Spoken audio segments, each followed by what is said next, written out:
Խոզարկություններ, ձերբակալություններ, մեղադրանքներ, դատական հապճեպներ ու կալանավորումներ։ Հայաստանում մեկ գիշերում այս գործելավոճը դարձավ օրինաչափություն, թիրախն էլ հոգևորականությունը։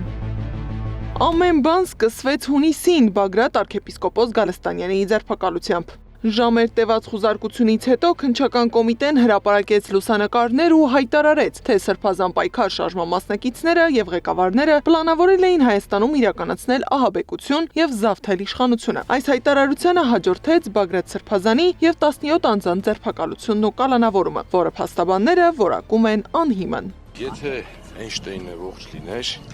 ապա կարծում եմ հարաբերականության տեսության նոր մոդել կգրեր, թե ինչ է կատարվում Հայաստանում, հատկապես քաղաքական գործերով դատական մակագրումները։ Հաջորդիվ իրավապահները հասան Շիրակի թեմի առաջնորդարան։ Խուզարկություններին զուգահեռ ազգային անվտանգության ծառայությունն էլ հասավ Մայրաթոր Սուրբ Էջմիածին։ Այնտեղ էր Միքայել Սրբազանը։ Մայրաթորում լարվեց վիճակը։ Վեհարանի մոտ քաշքշուկ սկսվեց տեղում հավաքված հոգևորականների եւ ուժայինների միջև։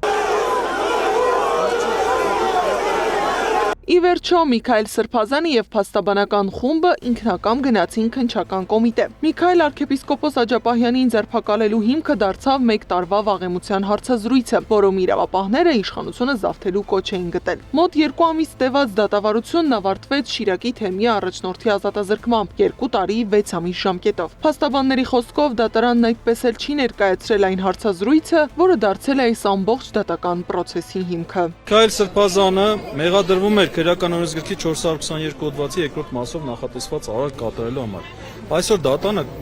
կարդալուց նրան մեղադրեց 442 հոդվածի երկրորդ մասով։ Լրիվ ուրիշ հոդված։ Ինչի մասին։ Բարձրաբան։ Այս հոդվածը լրիվ ուրիշ բանի մասին է, վերաբերում է պաշտոնյա առանձին կողմից ապօրինի ձեռնարկատիրական գործունեությանը մասնակցելու։ Դատարանը ուրիշ հոդվածի մասին խոսեց։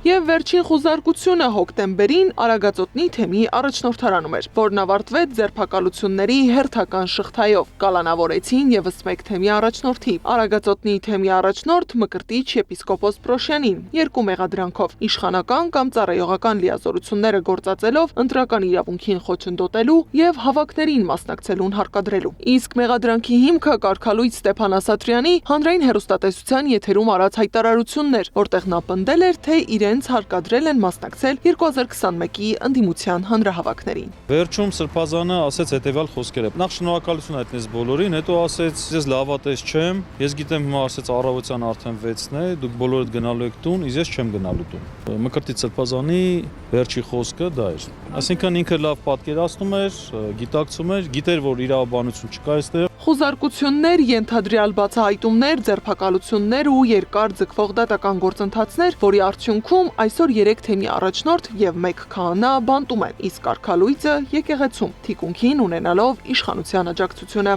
Գառի Մութաֆյան, Գեգամ Ղազարյան, ABC Media։ Բաժանորդագրվեք YouTube-ի մեր ալիքին, հետևեք մեզ Facebook-ում, Telegram-ում, WhatsApp-ում, Instagram-ում ու TikTok-ում կամ այցելեք մեր պաշտոնական կայք www.abcmedia.am։